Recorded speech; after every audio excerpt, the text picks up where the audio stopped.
कल के बच्चे आए हैं यहाँ सियासत करने के लिए, इनको पता ही नहीं है अपनी हिस्ट्री का।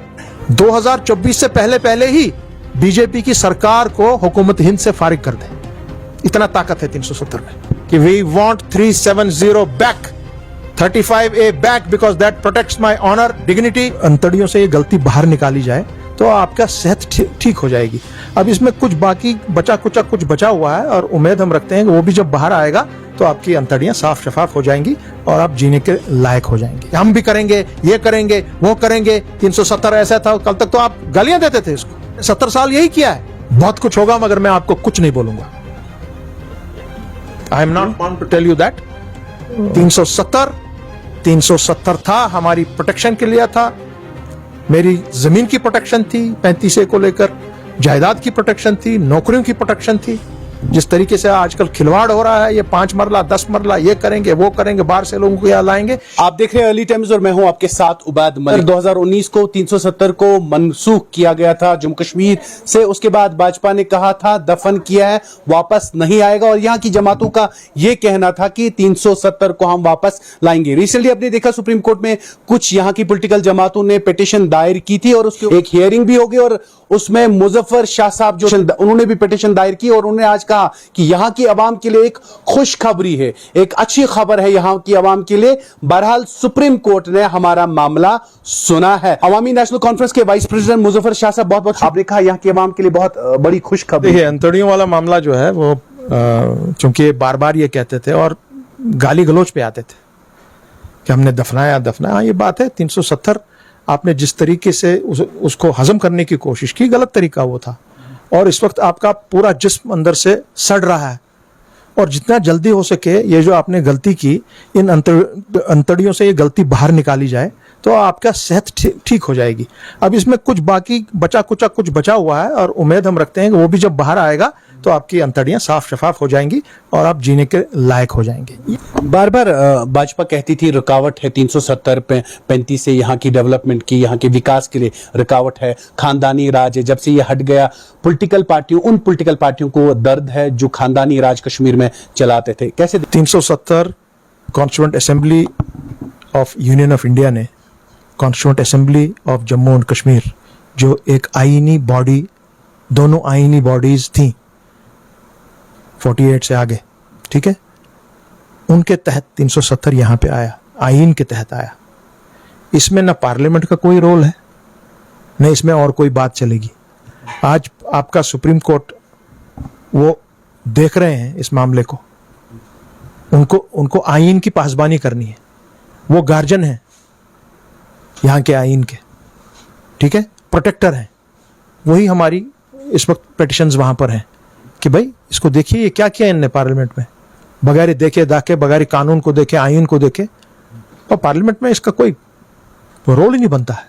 पूरे मुल्क की ही नहीं, जम्मू कश्मीर और लद्दाख की ही नहीं, पूरे वर्ल्ड की नजरें माननीय सुप्रीम कोर्ट पर इस वक्त हैं, क्योंकि supreme court of India is considered as one of the best supreme courts in the entire world. So उन पर बहुत बड़ा फर्ज है इस वक्त, बहुत बड़ी जिम्मेवारी है।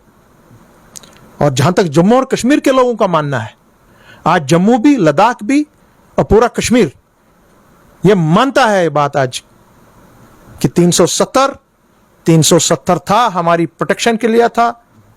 मेरी जमीन की प्रोटेक्शन थी, 35A को लेकर जायदाद की प्रोटेक्शन थी, नौकरियों की प्रोटेक्शन थी। जिस तरीके से आजकल खिलवाड़ हो रहा है, ये 5 मरला 10 मरला ये करेंगे वो करेंगे, बाहर से लोगों को यहाँ लाएंगे, यही प्रोटेक्शन थी जम्मू वासी को, डोगरे को, यही प्रोटेक्शन थी यहाँ के मुसलमान को, और यही प्रोटेक्शन थी लद्दाख के बौद्ध को और करगिल के मेरे भाई को। उसको आपने तार कर दिया, तो आपको जवाबदेही है आपकी। You can be prosecuted for taking such an action by violating the basic principle of the constitution of this country. ये कोई छोटी मोटी बात नहीं है। और 370 में आज भी इतना दम है कि वो अपने बलबूते पर शायद 2024 से पहले ही बीजेपी की सरकार को हुकूमत हिंद से फारिग कर दे, इतना ताकत है 370 में। अब दिल्ली गए थे, आपने पिटीशन दायर की, बहुत सारी जमातों ने पिटीशन दायर की, फिर आखिर सुप्रीम कोर्ट ने 4 साल के बाद ये मामला सुना, इसके ऊपर सुनवाई हुई 2 जुलाई को, सेम बेंच बैठेगा।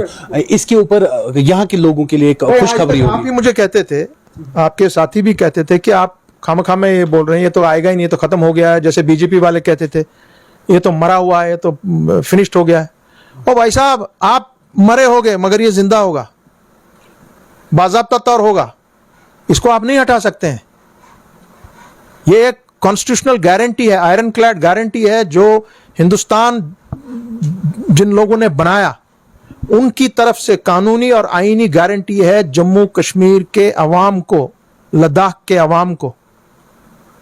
यह आयरन क्लैड गारंटी है। इसको सिर्फ constituent assembly of Jammu and Kashmir छेड़छाड़ कर सकती है, छेड़छाड़। बाकी हमारे न पार्लियामेंट कुछ कर सकती है, न कोई कोर्ट कुछ कर सकता है, न यहाँ की असेंबली भी है। अगर कल को किसी के पास 2/3 अक्सरियत भी आए, वो तक भी 370 को छेड़ नहीं कर सकती। उसको सिर्फ constituent assembly of Jammu and Kashmir छेड़ कर सकती है, जिसने अपना काम 1957 में खत्म कर दिया था। अब आप 370 के साथ हाथ नहीं लगा सकते हैं। आप डे वन से इसके ऊपर स्टैंड ले रहे, लड़ रहे हैं। वहीं पे आपने आज प्रेस कॉन्फ्रेंस में ये भी कहा कि मैं हर किसी के पास गया हेल्प मांगने के लिए, किसी ने हेल्प नहीं की। हमने अपने कुछ हमारे फंड्स थे वो इसमें लगाए। पार्टी की प्रेसिडेंट अल्ताफ बुखारी का इससे पहले बयान था कि 370 के लिए वकीलों का जो भी खर्चा होगा वो मैं उठाऊंगा, और उन्होंने कल भी कहा कि मैं वकीलों का खर्चा देने के लिए तैयार हूं। आप कह रहे हैं किसी ने हेल्प नहीं की? किसी ने हेल्प नहीं की। बहुत ही 1-2 ही छोटे मोटे हमारे साथी जो हमारे साथ Jammu Kashmir civil society coordination committee में मेंबरान थे, जब हमने पहली एप्लीकेशंस डाली, जब 2018 में 77th अमेंडमेंट और 103rd अमेंडमेंट को उस पर चैलेंज हुआ ने उसको यहाँ शामिल करने की जो मामला बना, उस वक्त हमने उठाया था कि भाई ये डायरेक्टली वायलेट करता है 370 को और 35A को। उस वक्त जो वहाँ पे खर्चात वगैरह लगे वो बहुत बड़े खर्चे थे, और कोई यहाँ के जिन पर हमारी नज़र थी कि हाँ ये मदद करेंगे, क्योंकि हमारे उनके साथ बहुत करीबी रसायन है आज से नहीं दहाइयों से। मगर मैं उनको याद दिलाना चाहता हूँ कि आप लोग सामने नहीं आए। अल्ताफ बुखारी के पास भी आप गए थे? हर किसी के पास, सब यहीं के रहने वाले हैं, यहीं के भाई बंधु हैं। अब आज माशाल्लाह शुक्र है मौला का कि हमने मामले को हम सब ने मिलकर जितने भी हमारे बाकी पेटिशनर्स वहाँ हैं, जो एक हमारी PhD के तहत जो काम चल रहा है, सब ने मिलकर 4 साल लगातार दिन रात इसमें डालकर छोड़ा नहीं इसको। और आज माननीय सुप्रीम कोर्ट ने इस मामले को सुना, क्योंकि they are duty bound to hear these. आप पेटिशंस को इसी तरह गाल खाते में नहीं डाल सकते हैं। सो आज माननीय सुप्रीम कोर्ट ने सुना, हम बहुत आभारी हैं उनके, और उम्मीद रखते हैं कि एक सही फैसला जो कॉन्स्टिट्यूशन ऑफ इंडिया कहता है वो ये अपहोल्ड करेंगे। उसके अलावा मैं और कुछ नहीं कह सकता हूं। हाँ, जो लोग आज अब दोबारा अब ये देख रहे हैं कि ये तो मामला खड़ा हो गया, ये तो मरा नहीं, हम ही लोग मर रहे हैं, अब उनने अपना ट्रैक चेंज करना शुरू कर दिया कि हम भी करेंगे, ये करेंगे, वो करेंगे। 370 ऐसा था, कल तक तो आप गालियां देते थे इसको, ये तो कहते ये आपका टाइम जाया कर रहे हैं लोग। इन्होंने 70 साल यही किया है। और एक मेरे फाजिल दोस्त ने यह भी कहा कि 22 साल ये जेल रहे। हाँ, 22 साल रहा जेल, शेरी कश्मीर जेल रहा, मेरा वालिद जेल रहा, हजारों ऐसे हमारे लोग जेल रहे।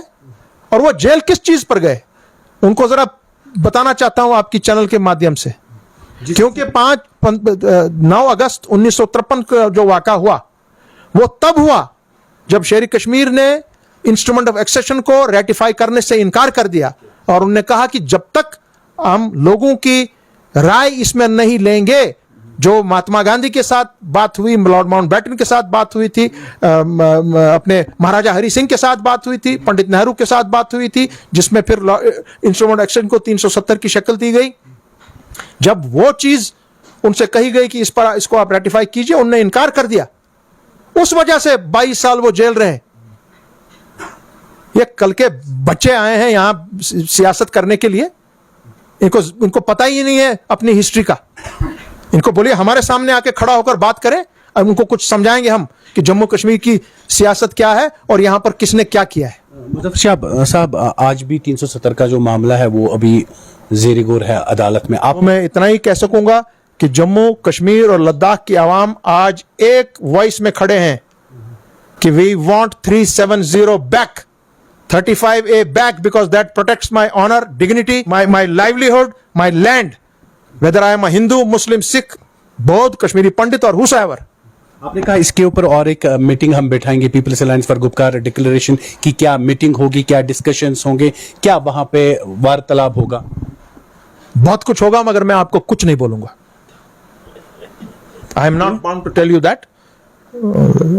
इट विल हैपन एंड बहुत ही जबरदस्त तरीके से 2 अगस्त से हमारे वकला एक यूनिफाइड स्ट्रक्चर की तरह काम करेंगे और हमें उम्मीद है कि we will get a good decision from the court. बार बार सियासी जमातें कहती थी पॉलिटिक्स कर रहे, खाली इसके ऊपर बात कर रहे, 370 वापस नहीं आएगा, गुमराह कर रहे हैं अवाम को। वो मच्छर है, मेरी नजर में वो मच्छर से ज्यादा नहीं है। जिस दिन हम सारे लोग, हम जैसे लोग भी आपके मैदान में उतरेंगे उस दिन बात करेंगे। अभी तो आप बढ़ चढ़ के बात कर रहे हैं, अपना कन्वेंशंस कर रहे हैं दाएं बाएं। You wait for us when we come on the ground, you will know the reality. बहुत बहुत शुक्रिया। Thank you sir. उस दिन पता चलेगा जब हम ग्राउंड पे आएंगे और मैदान पे हर किसी चीज का फैसला होगा, ऐसा मुजफ्फर शाह साहब का कहना। बार बार इनको तनकीद का निशाना बनाया गया। बहुत सारी पॉलिटिकल जमातों ने, पॉलिटिकल पार्टी ने पिटीशन दायर की थी, अब उसकी अर्जी सुनी। आज मुजफ्फर शाह साहब कह रहे तब तक चुप नहीं बैठेंगे जब तक 370 और 35A की वापसी नहीं होगी। कैमरामैन आकिब डार के साथ मैं उबाद मलिक, अर्ली टाइम्स के लिए श्रीनगर से।